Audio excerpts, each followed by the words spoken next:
Sasa ndugu wa Tanzania, kwa pamoja tutakumbuka kwamba mnamo tarehe 23 mwezi wa 4 tume ya uchunguzi wa matukio ya tarehe 29 Oktoba 2025 iliwasilisha taarifa yake, na kwa tuseme ile ilikuwa ni muhtasari, manake taarifa rasmi ni ile ambayo Mheshimiwa Rais amekabidhiwa, lakini tume iliweza kutoa muhtasari na taswira ya ujumla wake wa kwa nini yalitokea, visababishi na kadhalika. Sasa tunaendelea kufanya uchambuzi kuhusu ripoti ya tume. Kwanza sitaki kusema kama naipongeza tume kwa sababu ilikuwa na wajibu huo wa kutekeleza kwa jinsi ilivyoelekezwa, lakini nataka kusema kwamba yako mambo ambayo yanaonekana kuwa ni mazuri, kutoka kwenye ripoti ya tume, pamoja na kwamba kumekuwa kuna kusigana kwa fikra baada ya lile tamko la Mheshimiwa Rais aliposema kwamba hii ni ripoti ya rais, ni ripoti ya rais. Sasa kumekuwa na tafsiri nyingi sana kwenye hilo eneo. Baadhi wanasema sasa kwa nini imesomwa kwenye hadhara kama ni ya kwake na mambo kama haya. Sasa ni vizuri Watanzania tukafahamu kwamba ni ukweli kwamba tume aliunda Mheshimiwa Rais yeye mwenyewe, na ndiye aliyeelekeza hadidu za rejea za hiyo tume ili iweze kufanya kazi, na imefanya kazi. Sasa ikawasilisha kila ambacho kwa aliyeituma hiyo tume kufanya kazi. Mimi binafsi nasema kwamba nashukuru tume kwa findings zake, kwa yale ambayo iliyazungumzia, kwamba na hasa katika eneo la visababishi, kwamba visababishi vilikuwa ni hivyo. Moja, wanasema tofauti za kisiasa, lakini matamko ya wanasiasa yaliweza kuchochea, lakini pia hali ngumu za maisha. Na mimi nipende kujikita hapa pia kwamba ni kweli changamoto zipo hizo kwenye jamii, lakini pia sasa nadhani ni wakati mzuri kwa upande wa serikali sasa kuweza kujua kwamba vile visababishi ambavyo vimetokea na viko ndani ya uwezo wa serikali kwa ujumla ni takriban sababu zote zile ziko ndani ya uwezo wa serikali kuweza kuzuia yasitokee tena, kwa sababu ni serikali hii ambayo ndiyo inaweza kupelekea hali nzuri ya kisiasa nchini, mazungumzo ya kawaida. Tuna mifano mizuri sana. Wenzetu Zanzibar, ndani ya muungano wetu, Zanzibar imetulia sasa hivi, imekuwa safi, na imetulia kwa sababu ya busara za viongozi, na niseme kabisa vyama vyote viwili, vyama vya upinzani na pamoja na chama tawala cha Mapinduzi. Busara hizi ndizo zilipelekea. Mimi leo ukiniuliza kwamba taja viongozi wazuri wa kukumbuka katika taifa hili la Tanzania, wataje viongozi, nitawataja, lakini na Maalim Seif pamoja na Mzee Karume sintowasahau. Nitawataja hao Mzee Karume kwa maana ya Rais Abedi Karume, sintowasahau. Nitawataja hao kwa sababu ni katika viongozi ambao walifanya Zanzibar kuweza kuwa sehemu nzuri ya kisiasa na kuwa na maafikiano. Sasa nadhani tujifunze pia hata sisi. Ningependa kwamba mfano wa Zanzibar ule ambao serikali ya Mapinduzi ya Zanzibar iliweza kuchukua na kufanya nchi katulia, leo wanafanya siasa zao kwa ustaarabu, kwa namna njema ya kushirikiana, hata sisi huku Tanzania bara naona bado inawezekana pia. Kwa hiyo niseme kwamba tume imetoa mwelekeo, lakini maamuzi makubwa yapo kwa viongozi wa serikali na Chama cha Mapinduzi. Kwa nini Chama cha Mapinduzi? Kwa sababu Chama cha Mapinduzi ndio chama ambacho kina tawala, ndicho kina bunge kwa wingi, ndicho kinaunda serikali kuanzia juu mpaka chini. Kwa hiyo utashi huu ambao Chama cha Mapinduzi kitakuwa nao ndio utapelekea majibu kupatikana mazuri kulingana na mapendekezo ya tume. Lakini serikali ni muhimu sana kufikia wakati tukasema kwamba sasa inatosha. Mimi sioni shida binafsi kuaminiana. Unajua shida hapa watu hawaaminiani. Chama tawala hakiamini wapinzani hawaamini chama tawala. Sasa lazima hata huu Mheshimiwa Rais anavyosema kwamba baada ya kupokea ripoti akatoa hotuba yake akasema anayo nia ya kuendelea na 4R alizokuwa nazo. Mimi nadhani ni vizuri hizi 4R hizi kwanza ndani ya Chama cha Mapinduzi zikaeleweka na kukubalika. Kwa sababu kusigana kukija Mheshimiwa Rais akiwa anaenda mbele na lengo la kutengeneza hatua fulani ya mwafaka wa kitaifa, na ndani ya Chama cha Mapinduzi kuna kuvutana mashati kwamba hapana, ilifikia hatua unajua mpaka Zanzibar wakaanza kuita watu wahafidhini. Yaani wanaanza kuitwa wengine wanaokubaliana na mwafaka kwamba si watu wazuri, si mpaka kaleta mambo fulani fulani. Sasa ni vizuri tuamini kwamba na tukubaliane kwamba hii nchi, ardhi hii ni halali kwa kila mtu bila kujali itikadi za chama wala za dini za kadhalika. Tukiwa hivyo tukastarabika, tukawa na ustaarabu wa kisiasa, naamini kabisa kwamba sasa mwafaka utapatikana. Kwa hiyo Mheshimiwa Rais nimpongeze kwa kuwa na hiyo nia, lakini pia ajue kwamba kama na yeye alisema wazi, sema neno yangu, anakiri ipo kazi katika hili, ipo kazi kuliendea hili. Lakini kwa kuwa anao usukani ameushikilia mwenyewe, basi anaweza kufanikisha hili. Hata hii tume sidhani kwamba watu walipenda haya matokeo pia yazungumzwe kwenye hadhara, sipendi, lakini yeye amependa yazungumzwe kwenye umma. Kwa hiyo ni vizuri sasa mwelekeo huu alionao huu twende vizuri, tufikie mwisho. Lakini katika findings za tume majibu ya tume ambayo imekuja nayo, pia tume imeonyesha kwamba panahitajika kuwepo tume nyingine. Hapa ndio kidogo mimi napata shida kidogo, kwamba tume ilikuwa na muda wa miezi minne, sita almost sasa kufanya kazi yake, lakini bado inaona kuna nafasi ya tume nyingine. Sasa hapa na Mheshimiwa Rais anasema yeye amesimama, ile dhamira yake ya kuendeleza maridhiano ya kitaifa ilisimama kwa sababu ya ripoti, tume imalize kazi yake. Sasa hapa kumeingia kijingi kingine sasa. Sasa tume nyingine inatakiwa tena kuwepo, kwa mapendekezo ya tume tena iliyo kuwepo. Mimi nadhani kwa kweli haya yaliyoletwa na tume kama yanatosha. Mimi niseme naona yanatosha.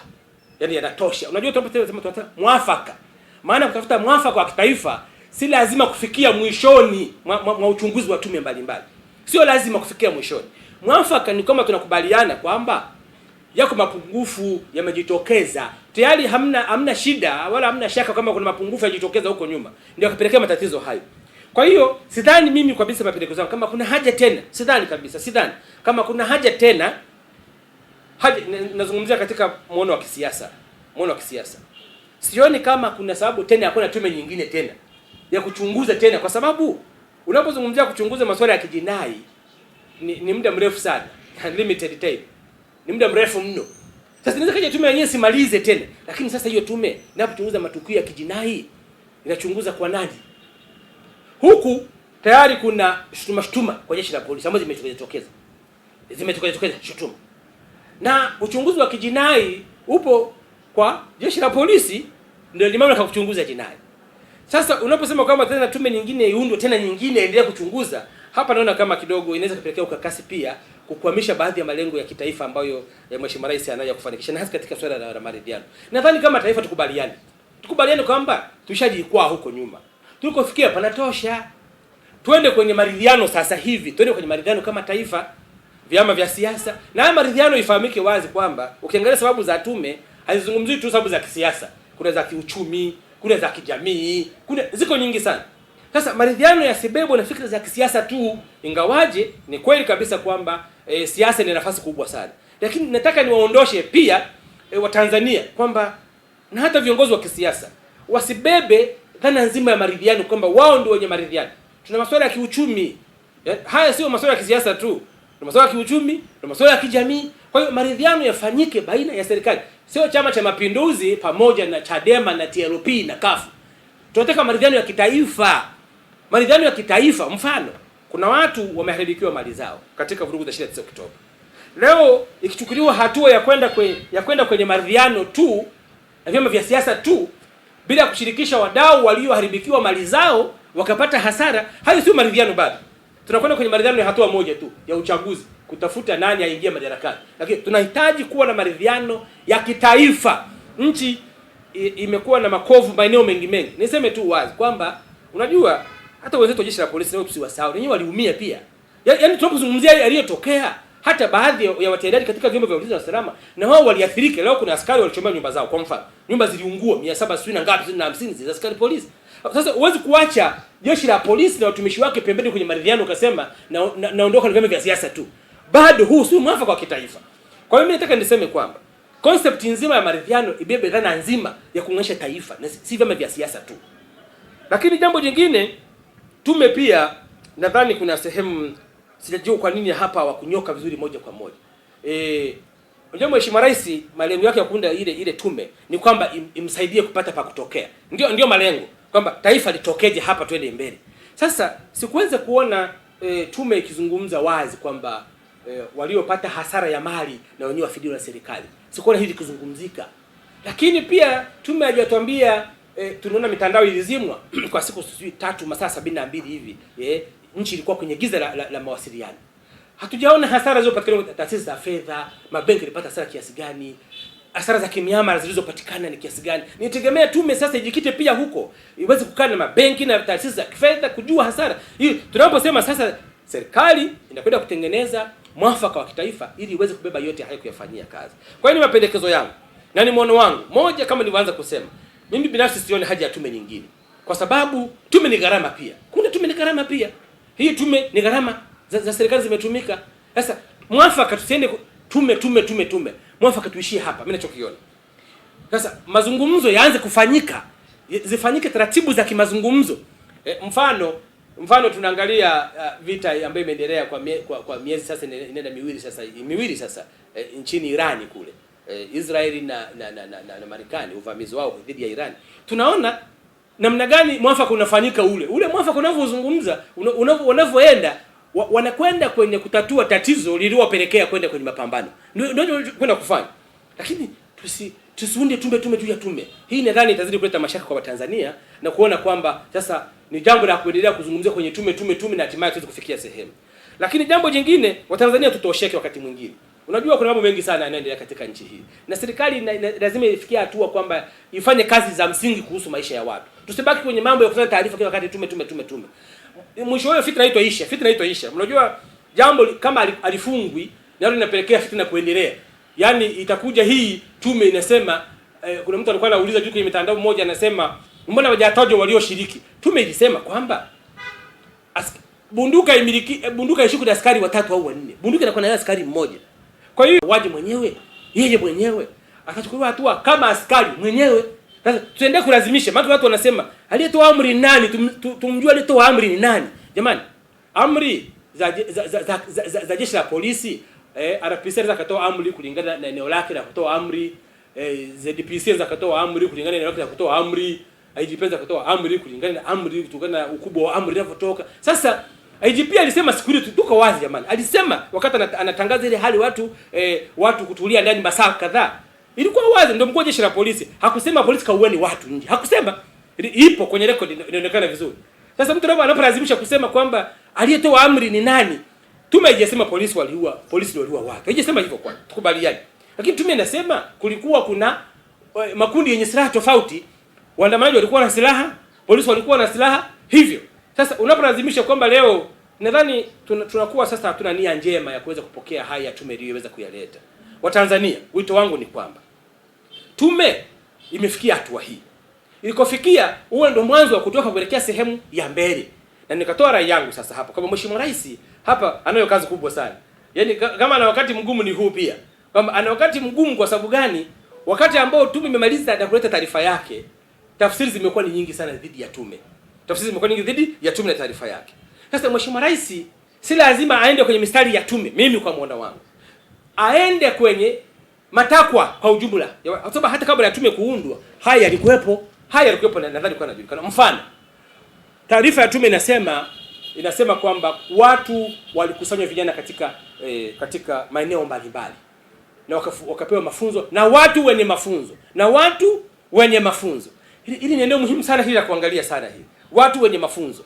Ina maana hapa tayari kuna changamoto ipo ya baadhi ya vyombo vyetu vya usalama vilivyowajibika kutimiza wajibu wake wa kiintelijensia kubaini haya. Sasa nashangaa mtu anang'ang'ania jeshi la polisi tu. Polisi. Jamani, kuna vyombo vingi vinavyofanya kazi kwa pamoja katika nchi yetu. Kwa hiyo nishukuru sana kwamba angalau sasa hivi joto ni kama halipo. Tunaona juzi Chadema wamefunguliwa kwa mujibu wa sheria. Wanafanya kampeni zao. Nao siasa, naona wapo wanafanya siasa. Hii ndio afya ya kisiasa tunayozungumzia. Kwamba lakini sasa isitokee tena serikali za mtaa zinakaribia 27 tena vyama vya upinzani tena vinapigwa tena kufuli tena. Kiaina. Haya yatazidi kutupa tabu kwenye na kuna baadhi ya watendaji wana viherehere. Nataka niseme. Kuna baadhi ya watendaji kwenye serikali wana viherehere. Wao wanajifanya kuwa CCM. Wanajifanya kama CCM imewatuma. CCM haiwatumi watu kufungia, watu kufanya mikutano. Lakini kuna watu tu wana viherehere vyao tu wanawasha moto kwenye nchi bila kujua. Mtu anakaa tu na kiherehere kwa sababu ya sifa yake tu kutafuta apate cheo, ateuliwe, aonwe, anachukua maamuzi ya ajabu tu kuhusu afya ya demokrasia ya nchi yetu. Afya tugharimu wote. Kwa hiyo naomba Tanzania wajue kwamba si lawama zote ziende kwa CCM. CCM haichukui maamuzi ya kisheria mahakamani. CCM haikonvince kuchukua. Kuna watu wana virehere. Kwa hiyo Mheshimiwa Rais anapokuwa anachukua hatua, nadhani muhimu sasa kukaa na baadhi ya watendaji na kuwataka pia wasijifanye kuwa CCM, hali ya kuwa CCM haijawatuma. CCM iko chama cha siasa na wao wana majukumu yao, watumie weledi wao, wachukue maamuzi yao inavyotakiwa. Sasa hapo tutapata afya nzuri ya kisiasa. Nadhani kwa kusema hayo, mimi nimalizie kwa kukubali kwamba tume imeleta afya. Ripoti ya tume imeleta afya kwenye nchi yetu. Na afya ni nini? Ni vile visababishi na mapendekezo ambayo imeyazungumza, ambayo na imani kabisa kwamba Mheshimiwa Rais, kwa sababu alikuwa na utashi wa kuunda tume na amekuwa na utashi wa kupokea tume na amekuwa na utashi tume, mapendekezo yake yamesomwa, findings ya hadharani, basi ni wazi kabisa kwamba atafanyia kazi vizuri hayo na serikali yake kwa ujumla. Lakini tuwe na imani pia. Hapa hatuaminiani hapa. Baadhi ya vyama vya upinzani haviamini kama serikali itachukua hatua. Na vimeshaanza kuzungumza kwenye baadhi ya mikutano yake. Lakini hebu tutoe muda. Ripoti imekusanya miezi 6 almost.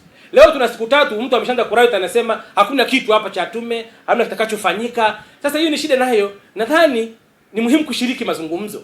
Hata kile chama ambacho kinakuwa kigumu kushiriki mazungumzo kinasema hatushiriki. Sasa mnataka nini sasa kwenye nchi hii kama mtu kushiriki mazungumzo? Kwa sababu hayo ulionayo hayo. Sisi tukituambia huku nje, hatupo kwenye vikao vya kufanya maamuzi na mazungumzo. Nenda ndani kwenye mazungumzo hayo ya vikao. Zungumzia huko kwenye vikao huko, ndani ya vikao ni mahali pa kuzungumzia. Mimi nadhani wanasiasa mashuhuri, watu wazee wenye nia njema na nchi yetu, wazoefu na nini, kazi kubwa sasa ni kusukuma makundi yanayotaka kuhusika kwenye mazungumzo yaende kukaa. Nadhani hiyo ndio ajenda sasa ya kitaifa. Watu waende kukaa wazungumze. Kwa sababu mtu anapokataa kukaa, mwafaka utapatikana lini huko? Na tukimwacha tusimdharau pia, tukamwacha pia na yeye kwamba tupo kwenye mazungumzo au wanatosha hawa. Tuliona juzi hapa waliachwa vyama fulani nje.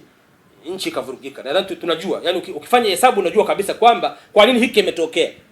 Unapata majibu moja kwa moja. Kwamba sidhani kama vyama vilivyoshiriki uchaguzi ndio viliweza kufanya vurugu. Sidhani hivyo. Yaani it doesn't make sense. Inakataa kwenye saikolojia kwamba vyama vilivyoshiriki uchaguzi vikafanya fujo. Lakini unapata majibu kwamba probably vyama vilivyoachwa ndio vilivyopelekea haya kutokea. Sasa ni wakati mzuri sasa wa kuangalia kwamba shinikizo kubwa sasa hivi liwe ni watu kukaa kwanza kuaminiana. Kukaa. Unaona wengine wanasema si Ikulu hatuendi, walikuwa wanaenda watu wengine. Na si lazima itumike Ikulu. Unajua wakati mwingine leo unaona White House ya Washington inahama kwenda Pakistan kwenda kufanya mazungumzo. Teherani inahama kwenda kufanya mazungumzo Pakistan. Kwa hiyo si lazima kung'ang'ania kufanya mazungumzo Ikulu. Mimi kwa muono wangu katika hatua za kutafuta mwafaka kwenye mambo magumu, si lazima kulazimishana ukaa sehemu fulani. Ndio katafuta free zone ambayo kila mtu anaiamini na wafuasi wake. Unajua watu wengine wanaamini wana wasiwasi kwamba akienda Ikulu anapewa bahasha. Akienda Ikulu anapewa mzigo. Kwa hiyo akitoka haaminiki kule tena kiongozi anaanza kushambuliwa. Lakini pakipo na mazingira free zone kwamba sasa haya ndio mazingira yetu ambayo kila mtu unajua pia niwaambieni wa Tanzania na viongozi wetu wa kisiasa. Mwafaka wa watu walioitirafiana ni mgumu kuufanya na wafuasi wakaamini iwapo mnakwenda kwenye sehemu ambayo sio neutral. Ni kitu kigumu pia na chenyewe hicho. Lakini wakikaa sehemu ya huru ambayo haimilikiwi na yoyote, hamna tatizo. Itaanza kuleta trust taratibu pataaminika. Tunakumbuka kipindi kile Freeman Mbowe alipokwenda Ikulu akawa anakutana na Mheshimiwa Rais, limetea shida kwenye chama chake. Na kaonekana haaminiki, labda akapewa mzigo nini, wanatumia neno fulani, kapewa sijui nini, asali, kaenda kulamba asali. Lakini haya mazingira pia, kwa hiyo nazungumzia mazingira ya kutafuta huo mwafaka pia, au ni mazingira ambayo ni jumuishi, lakini pia inaweza kuaminika watu wote, ili trust ianze kuanzia mwanzoni pia. Kwa hiyo kwa kusema haya, mimi na imani kwamba nchi yetu iko pazuri na tunakwenda vizuri, lakini kuna haja sana ya kutengeneza misingi ya kuaminiana kabla ya kwenda kufanya mazungumzo hayo. Watu waaminiane. Na shinikizo kubwa, hata hawa wafuasi wa vyama vya siasa vingine, shinikizo kubwa liwe ni kwenda kukaa ni kitu muhimu sana. Watu mnapokaa mnapata namna ya kutoka. Lakini kama hamkai, huyu mwafaka anatafutia kwenye jukwaa, wanatafutia ndani ya ofisi, huyu anasema ngoja niende na vyama hivi tu, vinanitosha, hatuwezi tukafika mara popote. Kwa hiyo mimi nadhani kwamba na mwisho niseme kabisa kwamba swala la katiba mpya ni swala muhimu sana. Swala la katiba mpya ni swala muhimu na kweli linatakiwa. Hili awe CCM, awe CUF, awe Chadema, kila tukubaliane kabisa kwamba katiba mpya inatakiwa. Na sababu tutakiwa katiba mpya, moja hapo ni mambo kama haya. Tuwe na katiba kwa kweli ambayo ni jumuishi, katiba ambayo ni wajibishi, katiba ambayo inaaminiwa, katiba ambayo ni endelevu, katiba ambayo inajali maslahi ya umma. Kwa sababu tumeona miongoni mwa mapendekezo ya tume ni kwamba walichozungumza findings kwamba taarifa nyingi, mambo mengi yanayotokea hayachukuliwi hatua. Maana yake na serikali. Sasa serikali na yenyewe ilazimishwa kuchukua hatua. Swala la kuchukua hatua serikali sio ndio utashi kwamba taarifa fulani imetolewa ya ubadhirifu wa mali za umma, lakini inaweza kuchukuliwa hatua au ichukuliwe hatua. Katiba iwajibishe serikali kuchukua hatua katika mambo ya msingi ya kitaifa. Tukifanya hivi tunakwenda vizuri. Na hili asiliogope yote. Sisemu asiliogope.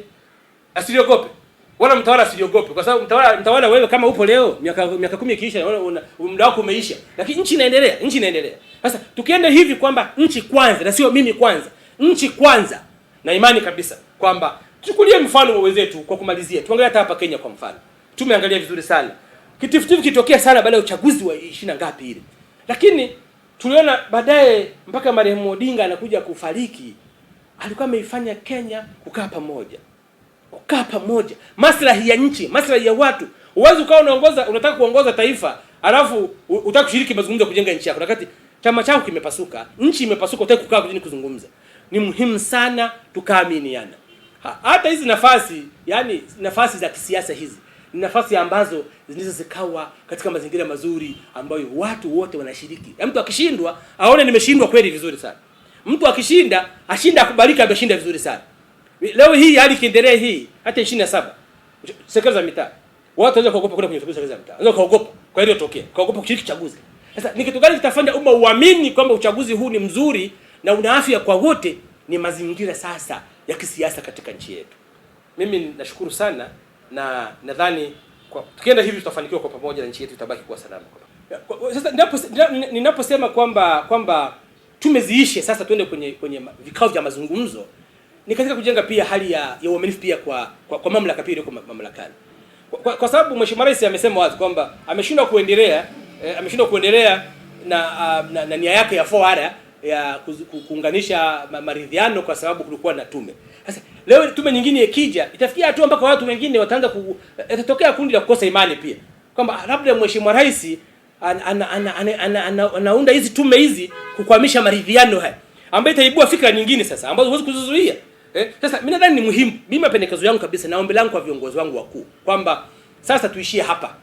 Yaani tume kuhusu yaliyotokea 29 Oktoba inatosha. Jamani, mtu akifa harudi. Sasa ni kama vile tunataka kumfufua aliyekufa. Kitu ambacho hakiwezekani sasa. Lakini pia kuna pendekezo na hapa nikumbuke. Tume ilipendekeza kwamba iwepo siku ya kuwakumbuka waliokufa. Bado mimi binafsi silioni kama ni sahihi. Kwa sababu hiyo siku maana ni siku ya majonzi ya taifa. Yaani unasema kwamba sasa tunataka kudeclare siku ya majonzi ya kitaifa. Ambayo sasa hii itaweza kuleta maumivu kwa watu siku zote. Jamani, tuishi hapa. Yaliyopita si ndwele, tugange yajayo. Watu walioumia ni wengi. Watu wameshazika leo imepita. Tena uje kusema sasa fulani aliua fulani. Ni kama unataka kuibua sasa mauaji ya kimbari kwenye nchi. Kwa hiyo mimi nadhani kwamba tuishie hapa. Ndio ushauri wangu mimi. Tuishie hapa. Twende kwenye hatua nyingine za kutafuta maridhiano. Ili nia ya maridhiano ionekane na ithibiti. Kwamba sasa mazingira ya maridhiano yametengenezwa. Wadau sasa wameitwa kushiriki, watu wagomegome. Na haiwezi kuwa rahisi pia, tusidhani kwamba pia na itakuwa rahisi pia. Tukawalaumu pia na wana gomagoma pia na wao. Kwamba mbona ndio maana ya kuwepo na watu timu ya maridhiano. Na hii timu ya maridhiano sasa iundwe ikiwa kutoka sehemu huru na iridhiwe. Yaani mfano tunaposema tunakwenda kwenye maridhiano, yani isitokee upande ambao unashutumiwa ukaunda sasa ukadominate maridhiano na kutengeneza watu wa kushiriki. Hapana. Vyama vikae vyote pamoja, vitengeneze njia gani sahihi itakayowafanya waridhiane huko. Msingi wa jambo unapokuwa mzuri, msingi wa jambo tusiwape kazi vyombo vya ulinzi na usalama ambao hawatakiwi. Unajua wakati mwingine vyombo vya ulinzi na usalama wanafanya majukumu ambayo si yao. Yaani vyombo vyetu hivi vipo kwa ajili ya masuala ya ulinzi na usalama. Sasa tunakwenda kuingiza kama kwenye masuala ya kisiasa vile. Ambavyo ndio Mheshimiwa Rais alisema siku ile anaongea na makamanda. Ilikuwa ni wapi? Nadhani wapi sijui kule. Tanga wapi alikuwa. Alizungumza hicho kitu pia kwamba msiingie huko. Sasa na mimi naongezea wasiingizwe huko. Sio tu wasiingizwe huko. vyombo vya ulinzi na usalama vibaki katika jukumu lake, viwe reserve kwa majukumu yake ya kimsingi ya kisheria kuhusu masuala ya ulinzi na usalama. Lakini tunapokwenda hivi unaweza kujikuta tumeviingiza, kwa sababu na wao hawapendi kuingia huko. Sasa wafanyeje kama nchi inawaka moto? Wafanyeje? Ndio haya makosa yanakuja, ni makosa kusababishiwa na mifumo yetu ya kisiasa. Lakini wabaki huru, wafanye kazi zao, waaminiwe, wafanye kazi zao vizuri ili nchi ibaki salama. Yaani akitokea Inspector General hapa, aaminiwe na umma, aaminiwe kwa sababu hajashiriki masuala haya ya kupendelea upande mmoja, kubeba upande mmoja. Nashukuru tume ilisema kwamba polisi hawakuwa na silaha kwenye vituo. Hii maana yake ni nini? Hii ni nzuri. Mimi kwangu naitafsiri kama kwamba polisi walikuwa wakitimiza wajibu wao mzuri. Hawakuwa na sababu ya kuwa na silaha kama hakuna fujo. Hawakuwa na sababu ya kuwa na silaha kama kulikuwa. Na ni kweli kila mtu anasema polisi hawakuwa na silaha mwanzoni. Sasa mtu mwingine anasema eti kwa nini hawakuwa na silaha mpaka watu wakaandamana? Wasingeweza kubeba silaha wakati wa silaha bado. Na hii ndio tunataka hii kwamba vyombo vibaki kwenye kazi yake ya msingi, visilazimishwe kuingizwa kwenye masuala ya kisiasa, ili vibaki vikiwa safi na vyenye kuaminika, vibaki vikiwa original kwenye misingi yake. Sasa watu wanaweza kusema kwamba kwa nini Mheshimiwa Rais asiendelee jukumu la kutengeneza utaratibu? Mimi kama mimi semi ni mwanasiasa, lakini nasema kama mtaaluma na mtu anayeelewa namna kwenda kwenye mediation stages, bado ningeshauri Mheshimiwa Rais asiwe leading person, asiwe ndiye anayeendesha hii move, ila kuwepo na mfumo wa kitaasisi unaoendesha hii move ya maridhiano, na si Mheshimiwa Rais kuendesha maridhiano. Hili nataka niweke vizuri sana. Sipingani na nia yake ya kuweka maridhiano kwenye, kwa sababu lazima nia itoke kwa mtu, nia ithibiti. Nia ameshaithibitisha. Sasa namna ya kwenda kwenye maridhiano isiwe tena inarudi tena upande wake tena, isirudi kwake tena. Mnakumbuka bunge la katiba lilikwama lile la kipindi kile, bunge wanasimu ya Warioba, kwa sababu za msingi. Moja wapo ni kwamba muundo tume ilikuwa iko huru na tume ilikusanya taarifa zake, lakini ilipokuja, kama mnakumbuka kwamba Mheshimiwa Rais wakati ule ndio alianzisha ule mchakato, lakini pia ule mchakato ukafika mikononi mwake pia yeye mwenyewe pia ukafika mikononi mwake, kwa sababu aliuanzisha yeye.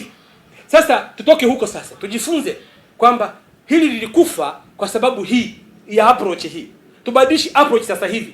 Mimi nadhani kwa pendekezo yangu ni vizuri hata vyama rafiki vya nje ya nchi vikashiriki. Hata vyama rafiki vikashiriki katika hili.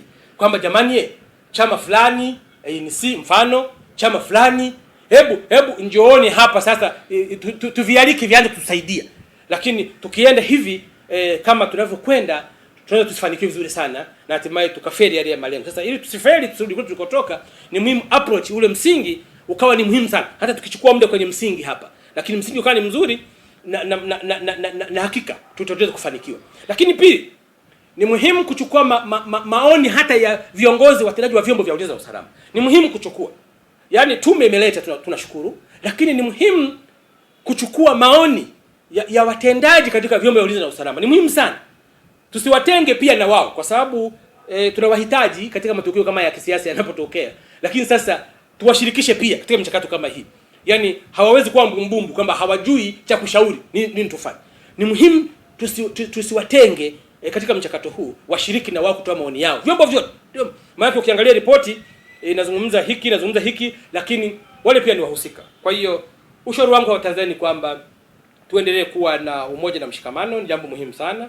Lakini tuendelee pia kuwa na imani na viongozi wetu, lakini na viongozi wetu pia watuoneshe imani hiyo.